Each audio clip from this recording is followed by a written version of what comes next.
Very good morning. Thank you for tuning in to Wednesday's edition of Quick Morning. I'm Samiksha Srivastava. Let's get started with the top stories that we are tracking this Wednesday morning.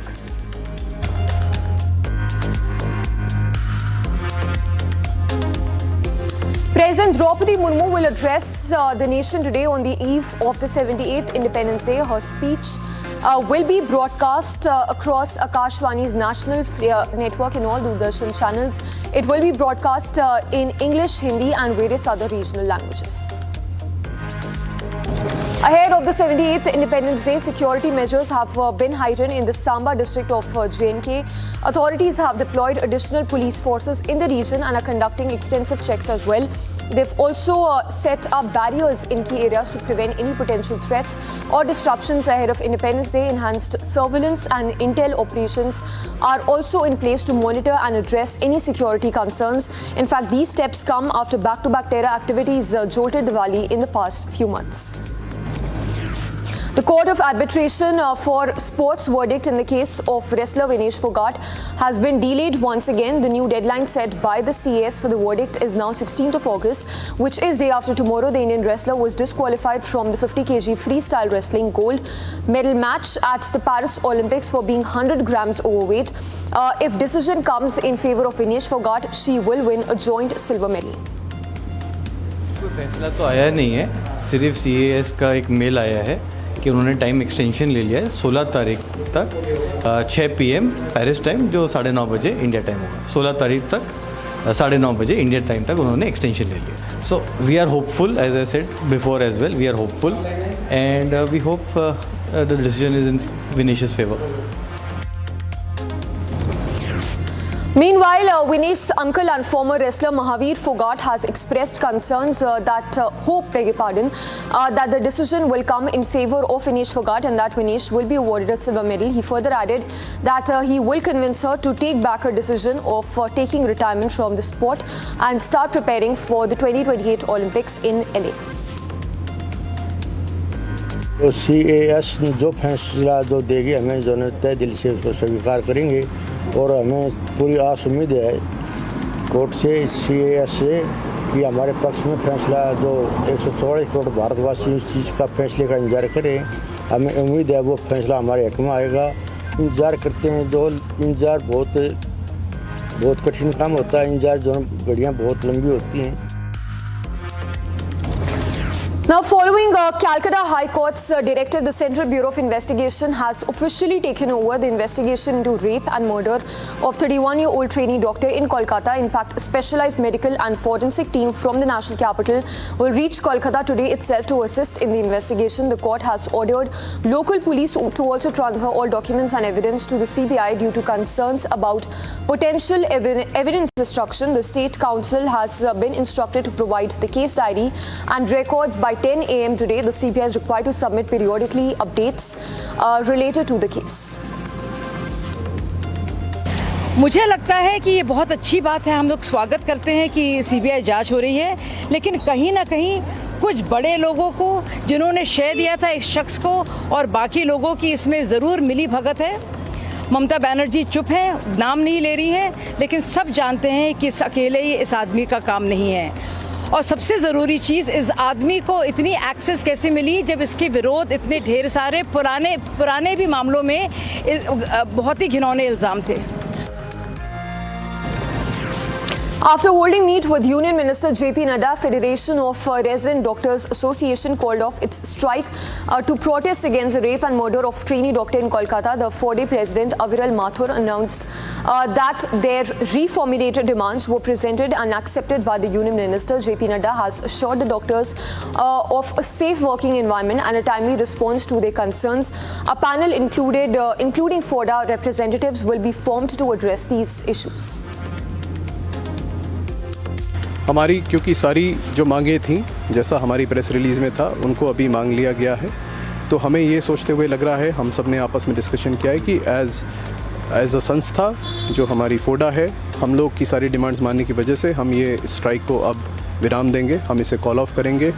हमें अभी ये पता है कि मंत्रालय की तरफ से भी इसका एक फॉलोअप, एक ट्वीट आएगा, एक फॉलोअप, एक कम्युनिकेशन आएगा। Meanwhile, a POCSO court will hear the Kannauj rape case today. Accused Nawab Singh Yadav is expected to appear for the hearing. The medical examination has confirmed the minor was raped. Following the medical report, more sections will also be added in this FIR. Additionally, case has also been registered against the victim's aunt.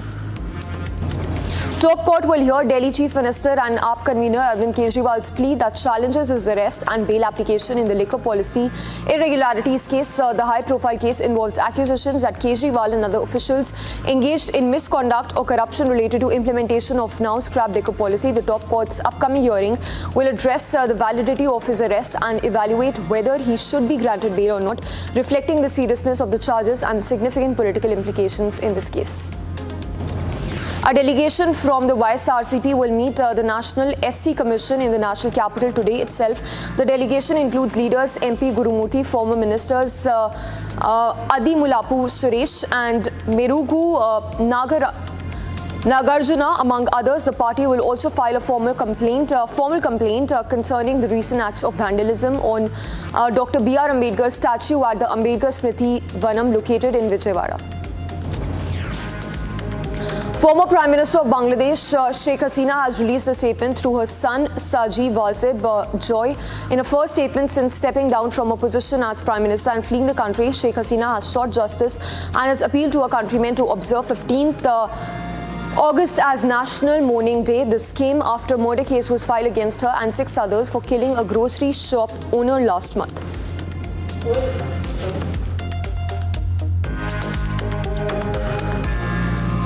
And for now, let's take a look at other international stories that we're tracking this Wednesday morning.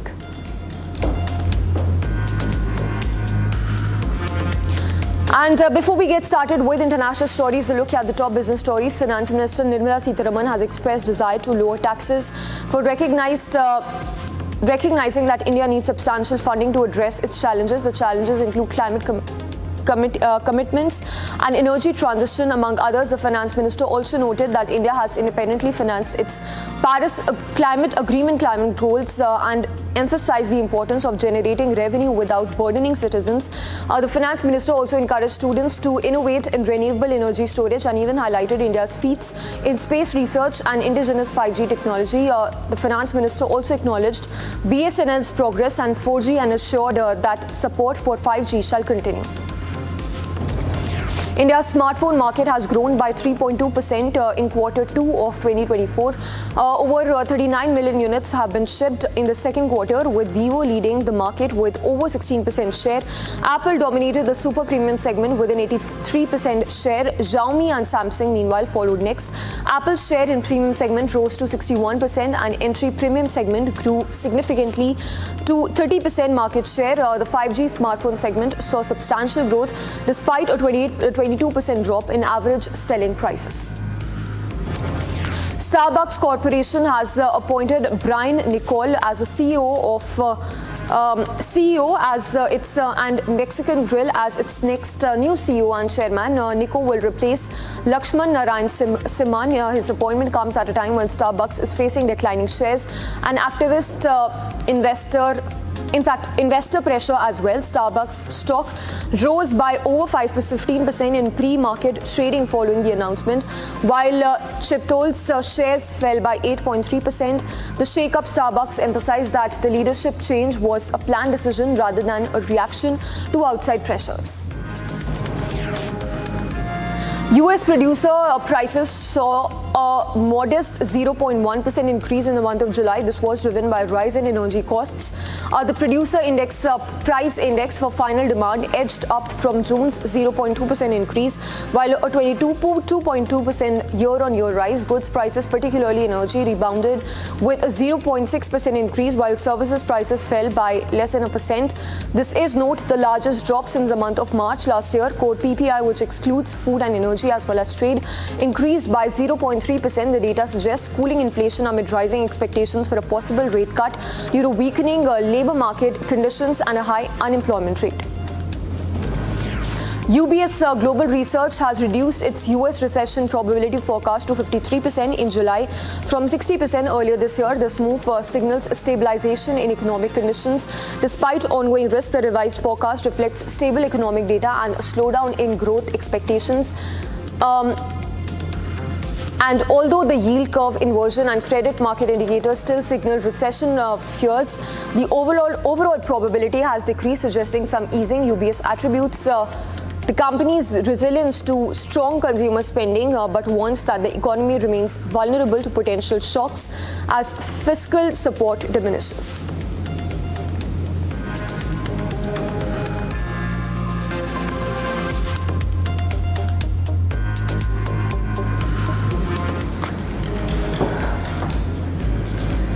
And those were our top business stories. Let's now take a look at international stories that we are tracking this Wednesday morning.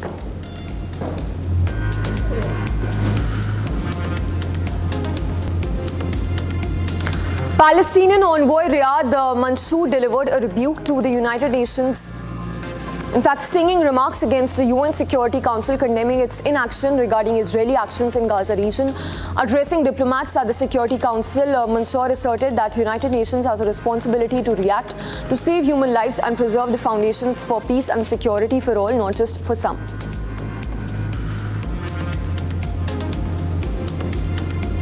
So let me state the obvious.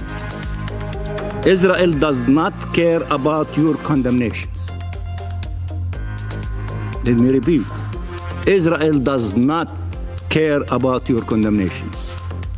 It dismisses your resolutions. It does not even listen to your debates. Their representative will be playing with his iPhone while you are talking. As countries, as a Security Council, you had a responsibility to act months ago to stop this impunity.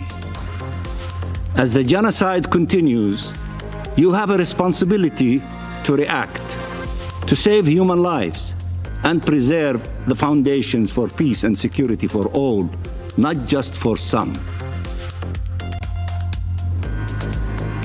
Brazilian Air Force plane transported the remains of 3 victims from last week's plane crash to their hometowns. The remains were flown from a metropolitan airbase following a brief religious ceremony. The ATR-72 jet, which crashed near Sao Paulo on Friday, had 58 passengers and 4 crew members on board. The Air Force is now utilizing data from flight recorders as part of its ongoing investigation into the crash. Results are anticipated to be released within the next 30 days. No one benefits from any kind of retaliation, and what we've been engaged on is intensive diplomacy with allies and partners who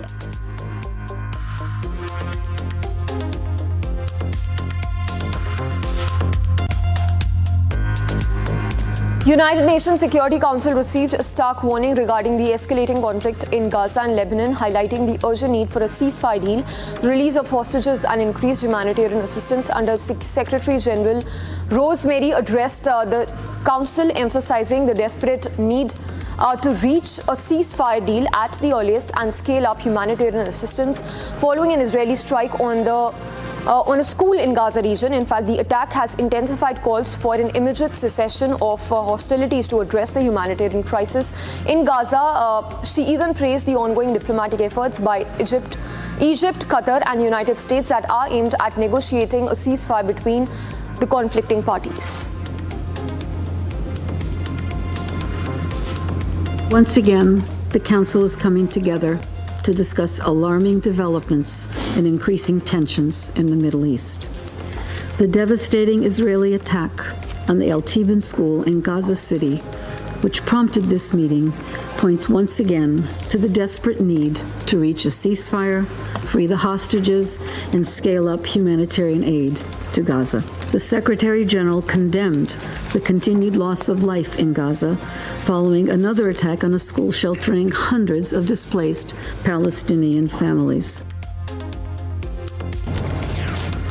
The Pentagon has clarified that the United States is not seeking to engage in offensive operations. Instead, the main objective remains to de-escalate tensions and support regional stability in the Middle East region. Defense Secretary Lloyd Austin has directed a guided missile submarine to the Middle East region and expedited deployment of U.S. Abraham Lincoln aircraft carrier strike group.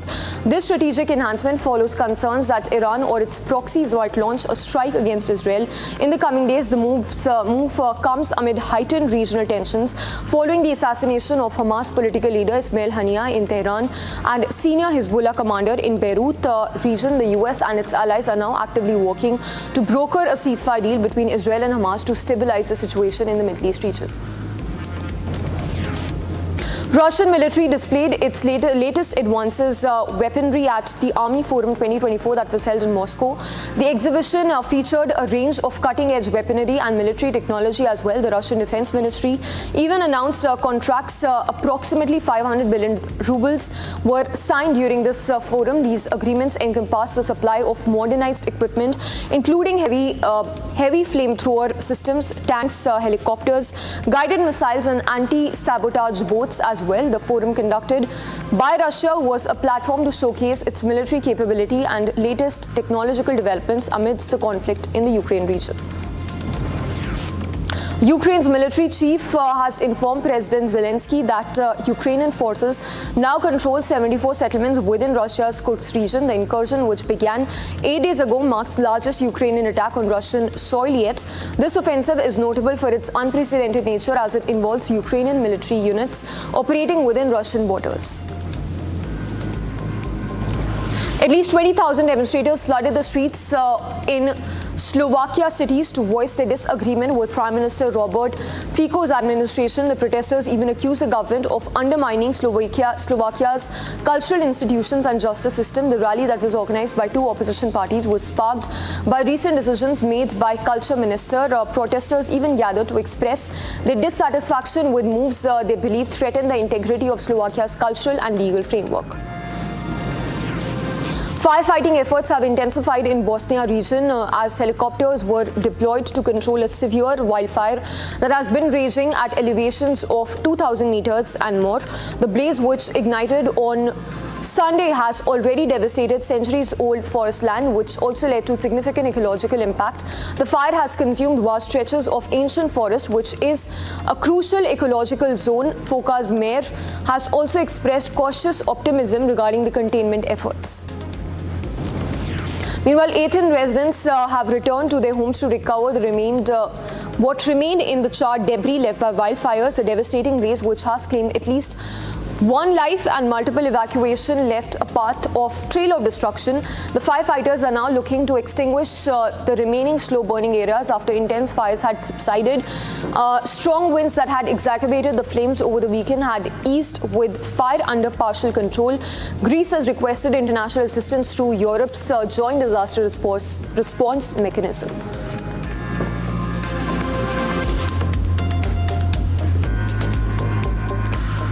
And we head into a very short break for now, but when we come back, we'll get you all the action from the world of sports and entertainment.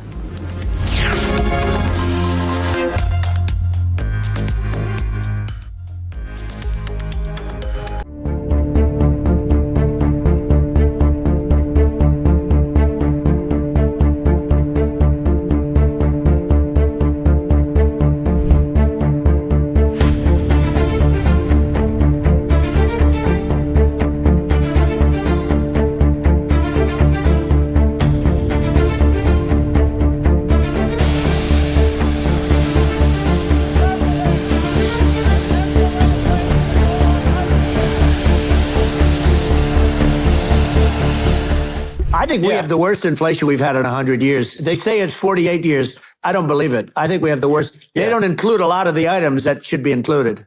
Yeah, it's just...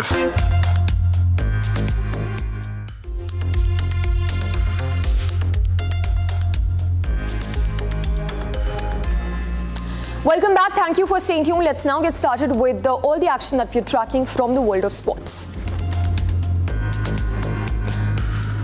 Defending champion and Dutch cyclist Demi Vollering claimed victory in a short time trial through Rotterdam. She has seized the overall leader's yellow jersey in the third stage of Women's Tour de France. Vollering's win continued the Dutch dominance in this year's tour, with Dutch riders now having won all three stages. The victory saw Vollering's overtake Charlotte Kool, who had held the yellow jersey since the opening stage. England Test captain Ben Stokes has been ruled out for the rest of the summer following a torn hamstring he sustained while playing for Northern Superchargers in the 100. The cricketer was seen using crutches after the injury, which will prevent him from participating in England's upcoming 3-test series against Sri Lanka, set to begin on 21st of August. The injury is a significant blow to the English side, as Stokes has been a key figure in their recent success. With Stokes sidelined, vice captain is expected to step up and lead the team during the series against Sri Lanka. Chelsea and England midfielder found himself in transfer limbo as he anticipated move to Atletico Madrid stalls. He had successfully completed a medical with the Spanish club, but his transfer has been put on hold due to complications with another deal involving Chelsea. The deal is reportedly linked to the ongoing negotiations over the transfer of a striker from Chelsea to Atletico Madrid. As a result, Gallagher's move to Atletico has been temporarily halted. American tennis player Francis Tiafoe of the US secured his place in the second round of the Cincinnati Open with a straight sets victory over Spain's Fokina. Tiafoe triumphed with scores of 6-3, 7-6 in a match that lasted 1 hour and 44 minutes. In the second round, Tiafoe will face either Italy or Chile's opponent. The win marks a solid start for Tiafoe in the tournament as he aims to secure his strong performance in the Cincinnati. Kylian Mbappe is poised to make his debut as Real Madrid in UEFA Super Cup against Atlanta. Real Madrid coach has confirmed that the French striker has arrived in excellent condition following his participation in Euro 2024. Mbappe could potentially feature in the match. Ancelotti indicated at a press conference held at the National Stadium in Warsaw, the venue for the upcoming fixture. The forward's arrival at Madrid marks the culmination of a prolonged transfer saga from his previous club, Paris Saint-Germain.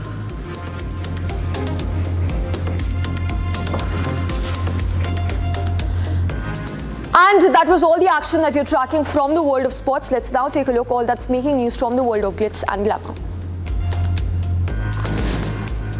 After Taylor Swift's 3 Vienna concerts were abruptly cancelled last week due to thwarted terror plot, fans have been coming together to support one another. Authorities have arrested 3 suspects, with 2 still in custody. Thousands of fans known as Swifties were left devastated and financially burdened after travelling from across the globe for the shows, which was later cancelled. In response, fans are now offering or selling extra tickets for Swift's upcoming London concerts.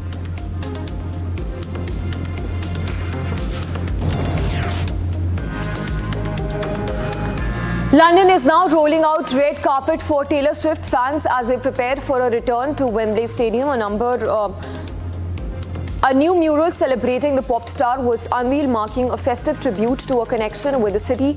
The newly unveiled mural was designed by Kate Claxton, who won a competition to create the artwork. Swift is set to return to Wembley for a second set of shows this summer following a successful 5-night stint. In June, Halliwell noted a significant economic boost from Swift's concerts, with flight bookings up by 34% and hotel searches 4 times higher compared to last year. Mystery behind animals spotted around London for the past week is now solved. Banksy's new surprise artwork features a gorilla lifting the zoo's shutter to let animals out in the last 8 days. Various animals, including a goat, catfish, rhino and other animals were seen around the city. The artwork was found by FSL London Zoo staff. They were unaware of Banksy's plan and confirmed no gorillas have actually escaped. Halle Berry and Mark Wahlberg are teaming up in Netflix's new action film, which is titled The Union. They are celebrating the movie's premiere in Los Angeles, where they spoke about their long-time friendship, which dates back to the late 80s. The strong bond helped them create great on-screen chemistry. Directed by Julian Farino, the film features Wahlberg as construction worker who becomes a secret agent after being recruited by his high school sweetheart, played by Berry, for a crucial mission. You know, it was really nice because I've known Mark since the late 80s. Like, we go way back to our humble beginnings. And so to work with someone you know so well that you sort of come from a certain part in the world, your growing was the same, you have all the references, you know, with culture, to be on a set with someone you trust that you like so much and just play, it made every day feel like we were just playing together, like with my friend, and that was a fun experience. I've never had that experience before, so it was nice. Vinesh Phogat was surrounded by his loved ones as he received a star on the Hollywood Walk of Fame. His wife Kyla, their 2 children, as well as his parents and sisters were there to celebrate. Also in attendance were his producing partner Peter, creator Bill Lawrence, and a casually dressed Mel Gibson. Phogat, who stars in the new Apple TV Plus show Bad Monkey, was thrilled to mark this occasion with his family and friends. Beautiful wife Kyla, so glad that you're with me on this now. I'm so grateful for you and for these beautiful kids and for all the laughter that we share together. And as much as all this means, Vernon and Lachlan and these honors, you guys really do need to know that you guys are the most important thing in the world to me. You're not as lucrative. You don't give me access to the kind of stuff that this kind of thing does. But with that all being said, you guys are the most important, and I love you both very much. It's great to have you guys with me.